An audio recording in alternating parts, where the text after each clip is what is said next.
Hello, Stacey Hall here, and it is a delight as always to spend time with you. Today we're going to talk about all the ways that I would say the vast majority of people sell out on themselves. I was one of those people until it was brought to my attention how many ways I do sell out on myself. And I say still do, even though I'm conscious of it, which means that I can then shift it pretty quickly. And I say still do because it's ingrained. There were certain ways of being, certain ways of approaching the world, certain experiences is the best way that I could say it, that when I'm tired, when I'm not conscientious and on my guard for it, I can slip back into these ways. So I am not here to preach. I'm here to reveal, maybe for some of you, like somebody did for me, all the ways that we little by little sell out on ourselves, which then makes it very, very hard to sell anything for ourselves. And I'm going to start there, right there. Saying to ourselves that we're not good at sales is one of the most prevalent and the most destructive ways that we get in the way of us being able to grow our own business, whatever that business is. I had a conversation with a prospect yesterday, and she would be a 9, if you know my scale of sales. She said she'd be a 9 or a 10 and jump right into my program, but she was a 6 or 7 because she's afraid of making sales. And even though I would be able to teach her that, her fear is so high, it gets in the way of wanting to learn how to do that, which, if you know anything about me in the comfort zone, I did not push, I did not explain, I did not try in any way, shape, or form to change her, because what she was telling me is her comfort zone is right here, and she's too afraid to expand it even a little bit, and that is fine. Now, the funny part about this, well, I have compassion for her. The funny part is that she sells all the time. Maybe not necessarily her services, okay? But all day long, she's making suggestions and offers about all sorts of things. To her kids, suggesting what to have for dinner. To a spouse, suggesting what to do on a date night. To a friend, suggesting that they might want to go to a particular movie. You get what I'm saying, right? You're with me. All day long, every one of us has the opportunities to make suggestions and offers. And we do them. And we don't think twice about making them. Not twice. So why are we afraid of selling? How is that any different than making offers and suggestions? Somebody might say, well, it's because I'm meeting somebody new. Okay. You've made friends before, I'm sure, right? Most of us have at least one friend. We know how to make friends. Just make friends. Stop thinking I'm only making this friend in order to get a sale. Just make friends. Okay? Like, make a friend. And then see where the friendship leads. And if they have the opportunity or the need for what you offer, or somebody they know has it. But make the friend. Then think about selling. So that's another way that people sell out on themselves. They don't just make friends who want to have other friends. So make friends. All right. Another way that we sell out on ourselves is by believing we're not creative. Okay? I hear this a lot. I don't know what to write. I don't know what to say. I'm not creative. That's not me. Cancel that. And I hear it all the time. My answer is, if a friend just told you that, if a friend just told you they were not creative, they don't know what to write, what would you tell them? What advice would you give them? And sometimes they'll say to me, I don't know. And I'll say, but if you did know, what advice would you give them? And all of a sudden, advice starts pouring out. Why don't we do that for ourselves? And what I'm saying is, why don't we? Like, from now on, instead of saying we can't, we don't, I don't understand, why don't we stop and say, well, if I heard that from a friend, what would I tell the friend? And then let's take our own advice. Yeah? Let me know if this makes sense. I know that many of you are here, and I'm going to chat with you in a moment. If this is making sense, let me know. Okay, another way that we sell out on ourselves, and we do it by thinking we're being a good person. Good people do this. Bad people don't do this. Good people do this, which is what makes it so distressing. Let's just put it that way. When we put someone else's needs before our own. Now, children, if you know me at all, I always say children come first, the ones that are too young to manage for themselves, because legally we're responsible for making sure they grow up. And you might be caring full-time or some of the time for a relative that has some health issues. Okay.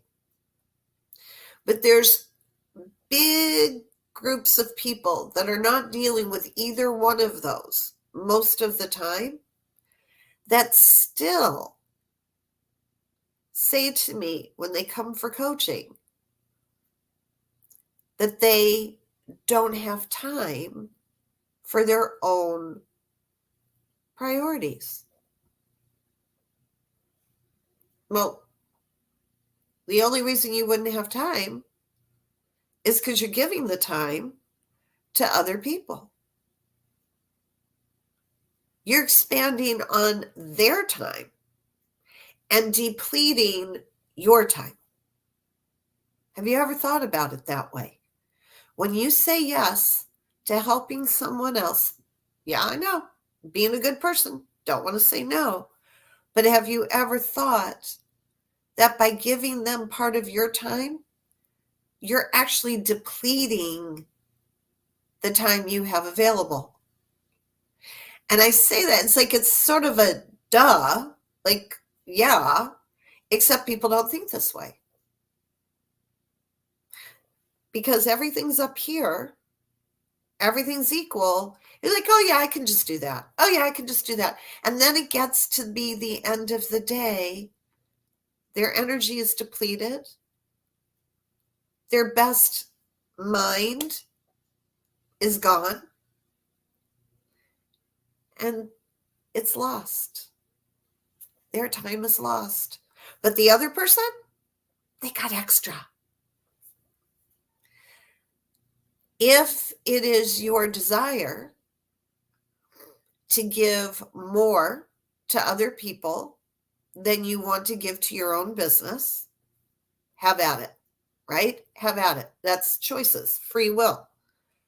And I say what I'm saying because most people don't make that choice consciously. I didn't. I used to say, oh, yeah, okay, fine. I can just do that and then I'll get back to my thing. And I hardly ever got back to my thing because I was distracted. I was interrupted. I like getting back to where was I? Am I even in the feeling for it anymore? No. And then I got resentful. And who wants to be with a coach who's resentful all the time? I don't. You don't. Okay, so if this is what you've been doing, then it's really time to make a list of priorities. And yesterday I had a conversation with another client who said to me that they hate making lists. So when I say make a list of your priorities, they're like, okay. I said, we're here, we're talking. How about I help you make that list right now? And she said, okay. And she was amazed at how quickly we made the list. So drop an X if you're with me here, if you would like me to show you how to make your list of priorities very quickly so it's done and and your day can be yours instead of someone else's. Drop an X if you would like me to do that. I see a few X's coming through. Okay. So what's this going to require is a piece of paper. Like we're not doing this in our head. That's the whole point. We got to get it out of our head and onto paper. So take a moment, grab some paper, grab something to write with, and you're going to take the piece of paper and you're going to make it horizontal. Okay, this is for demonstration. Don't use a calendar. Take your piece of paper and make it horizontal. If you're in a car driving, please don't do this. Come back and watch it later. All right, now I want you to create 7 columns. Of course, they're going to be narrow, just 7 columns on that one sheet of paper that's horizontal. So take your pen or pencil and just draw lines so that you've created 7 columns.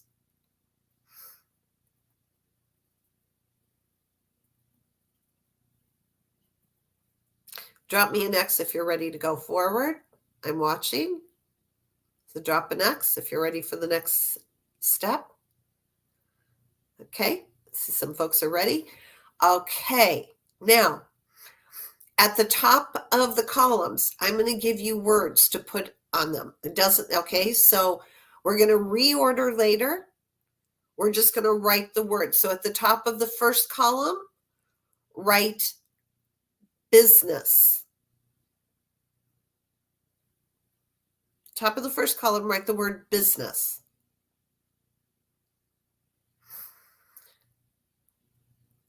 Top of the second column, write family.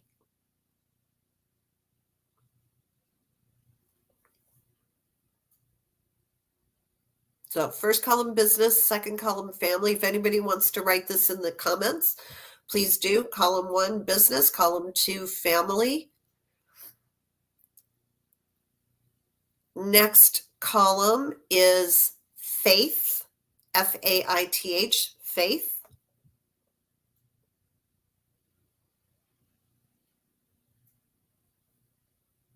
So that's third is faith.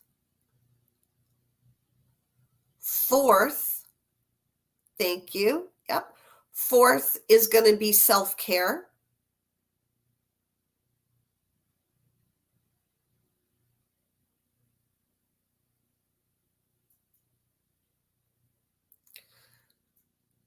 Five is going to be pets.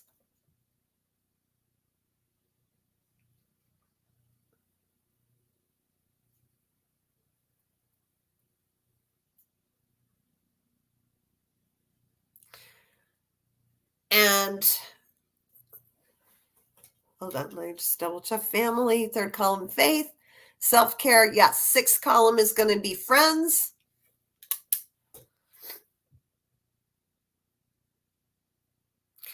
Seventh column, we'll wait and see. You might come up with something that I didn't think of. Okay? So now we've got columns with names on them. Now we're going to put them in priority order, and this is going to be different for each person. So shake it out before we get started.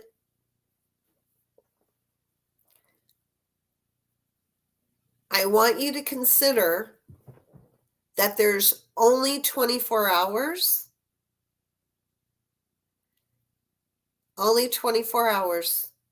in a day. And you're only living one day at a time. In fact, tomorrow is not promised. This is the only day you have. Are you with me? Drop an X if you're with me, that you get that we are not promised tomorrow. You have one 24-hour day. That's it. So now, of all those columns, which one has to be given attention first? If you only have a 24-hour day, do not do what you think you should write down, because there is no one right answer. The right answer is whatever the right answer is for you. Which column is going to get number one priority, and put a number one at the top next to it? Do not tell us, because I don't want you influencing anybody else. This part of it is on your own completely. Because that number one column is what's going to get. Now you're going to take activities from that and you're going to put them on your actual calendar, so you know that your number one priority gets taken care of today. Because we only have the one day promised. We're alive. We've got it. We don't know what's going to happen tomorrow. Today, this is the number one. And if there's any time left over today, then you go to your number two. So what would be your number two? If all you have is 24 hours, that's it. Where's your energy going to the second priority? Which is your second priority? Do not tell us here. Do not influence anyone else. You know, on your list in front of you, what is number two? And once you've identified it, then you're going to look at what has to be done in the area of your number two priority today, and you get that on your calendar to get it done today.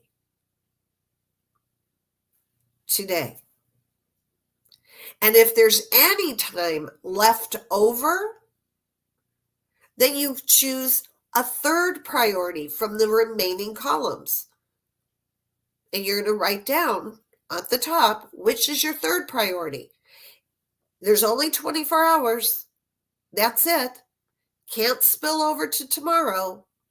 Here we go. What is going to get your attention after number one and number two? And again, do not put it here. We don't want to influence anyone else. This is your priorities.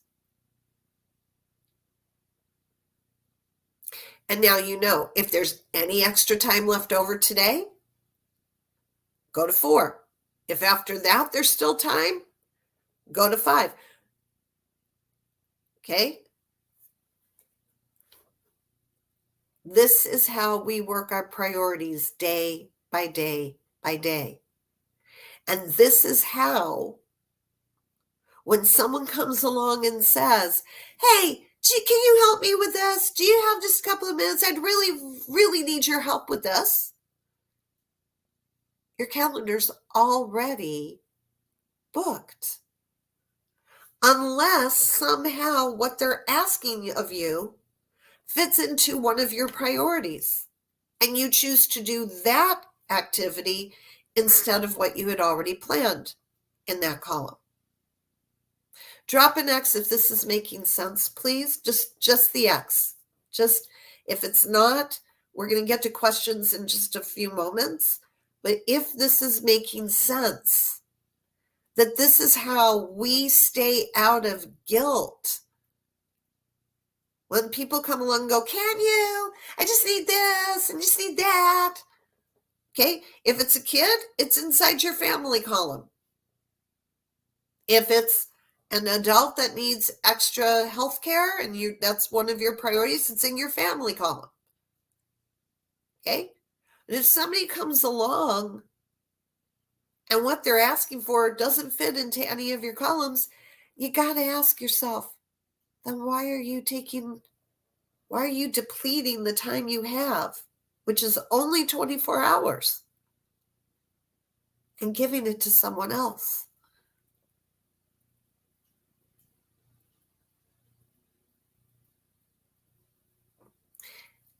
This, my friends, is the place that the majority of folks sell out on themselves, right here. Not living 24 hours at a time and making sure that in that 24-hour period, the most important activities towards your goals, towards the life that you're designing, towards your purpose, towards your calling, towards your values. This is how we do it. There's really no other way.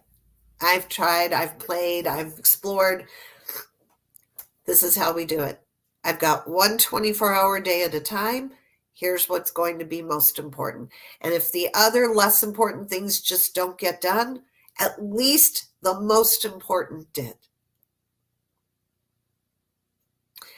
And that is how we stop selling out on ourselves in order to make more sales, if making sales is one of our top priorities.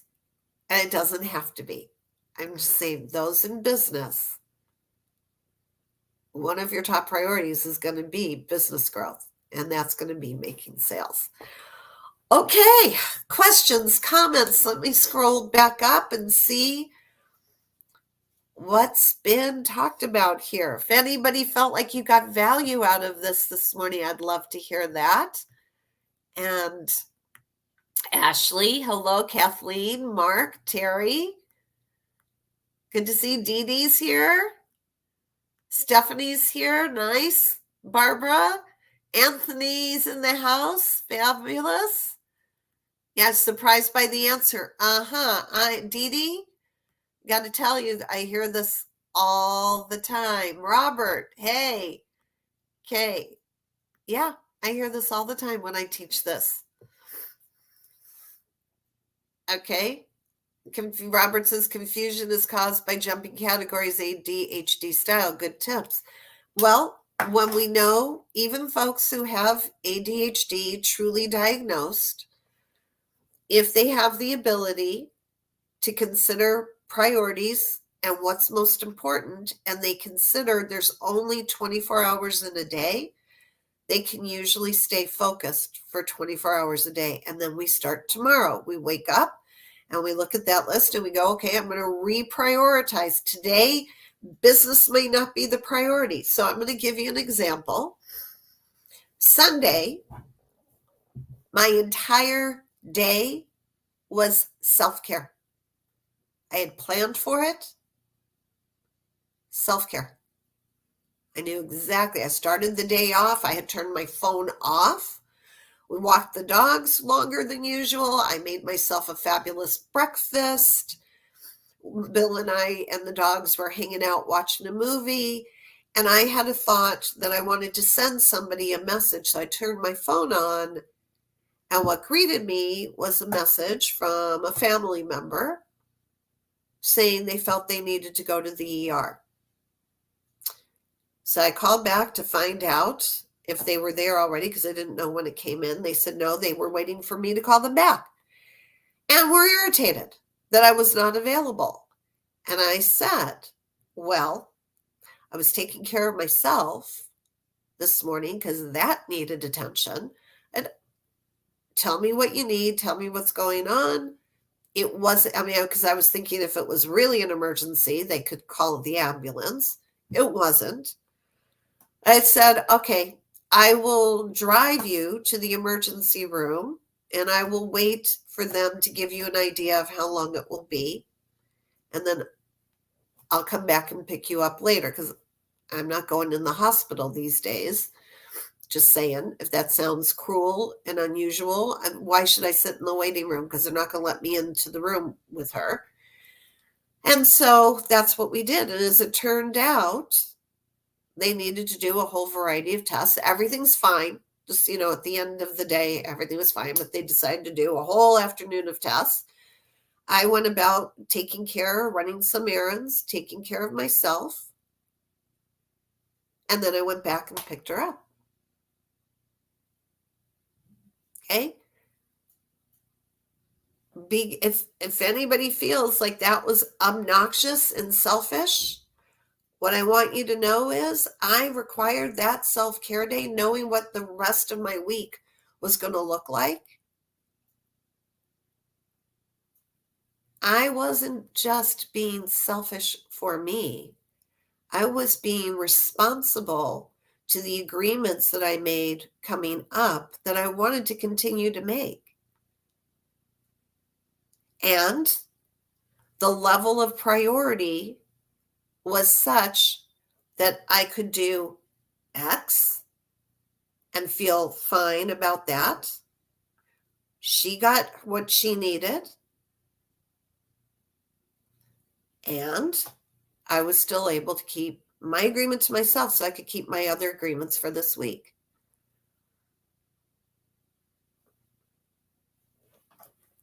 Thoughts?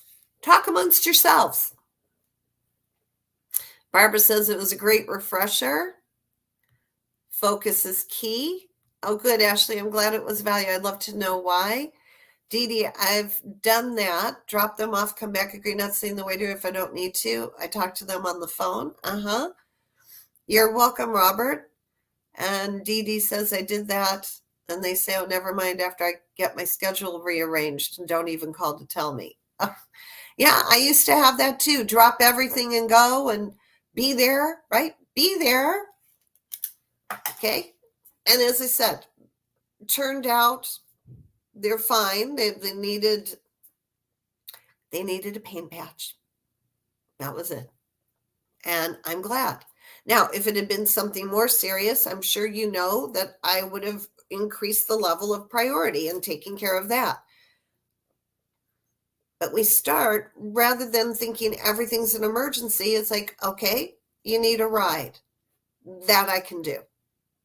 Then we'll see if I'm going to do anything else. Otherwise, I'm going back to my schedule. Because I'm not selling out on what I'm meant to be doing because someone else feels that I'm their responsibility. Did you hear what I said? Because someone else feels I'm their, or they're my responsibility.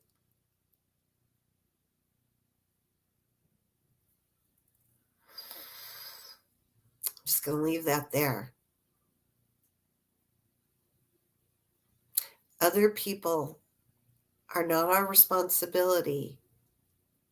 As I said, children, somebody who really cannot take care of themselves, but the vast majority of folks will take advantage of good-hearted people.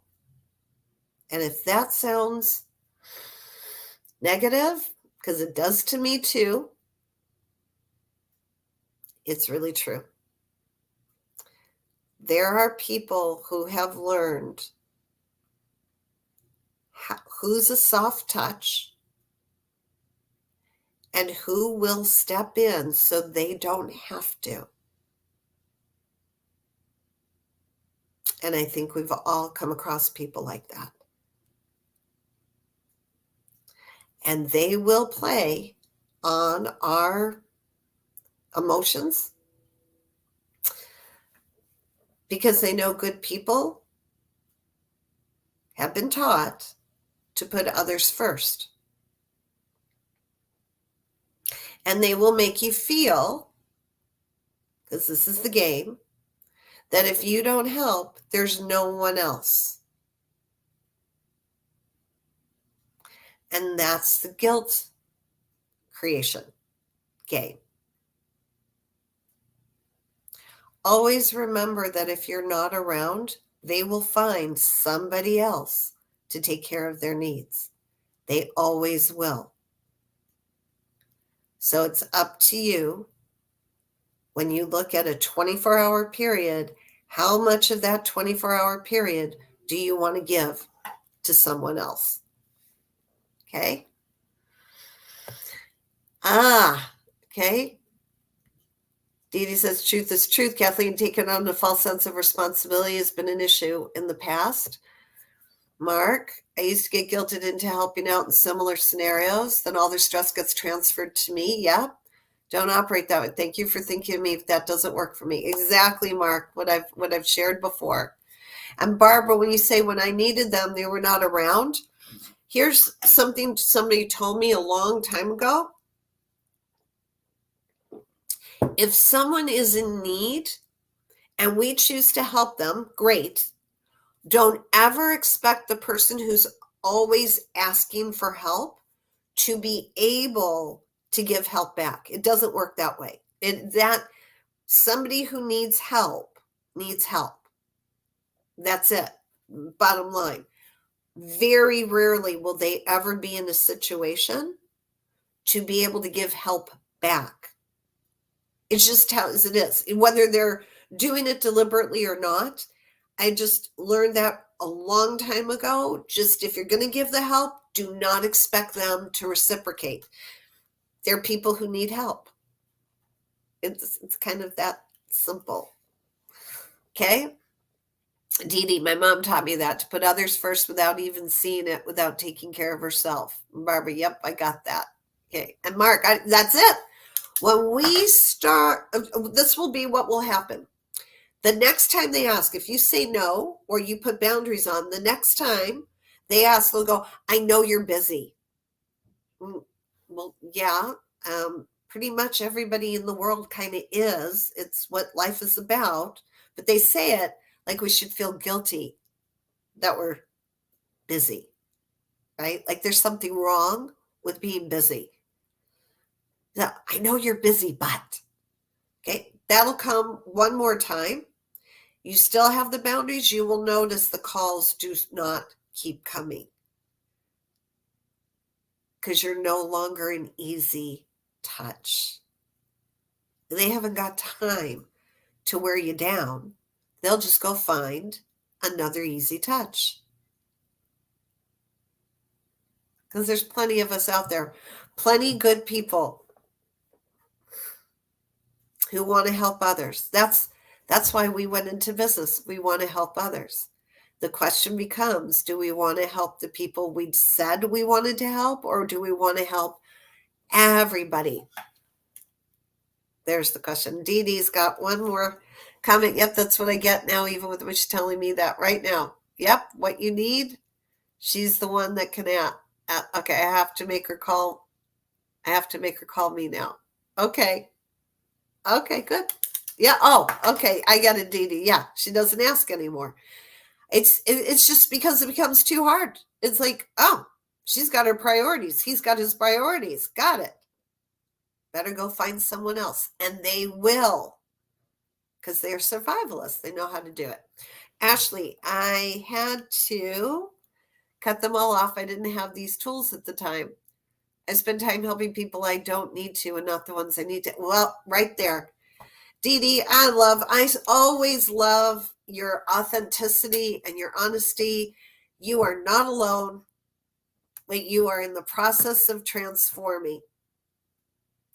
A searchlight, how many times have I talked about this metaphor, okay? A searchlight goes looking for people to serve. That is how they feel good. I'm going to say that they've been able to help so many people. A business owner who knows who they're supposed to serve is a lighthouse. Okay, so these people come in to the harbor. Let's paint the metaphor even bigger, even wider. God, you guys are hanging out with me for a long time today. Having fun. All right, so let's say your lighthouse is there, the light is shining, boat comes into the harbor, needs help. But let's say in your harbor, there's no, whatever the part that they need, there's no thing in your harbor that could give them that part. Do you get what I'm saying? Like, let's say there's shops or, repair, that's the word I was looking for, repair shops. But in your repair shop, that particular day, the part doesn't exist. Well, they're going to have to get themselves to another harbor. They're going to have to figure out how to get that part to them. It's not your fault that they fell apart closest to you. Your harbor is built to serve certain boats with certain needs. Is this making sense at all? I know it's like a little out there. You're the lighthouse. Okay, they see a light, they come in. Oh, they're going to have, that lighthouse is going to have everything I need. No, it's not. It's going to have what it was intended to have for the people who need that.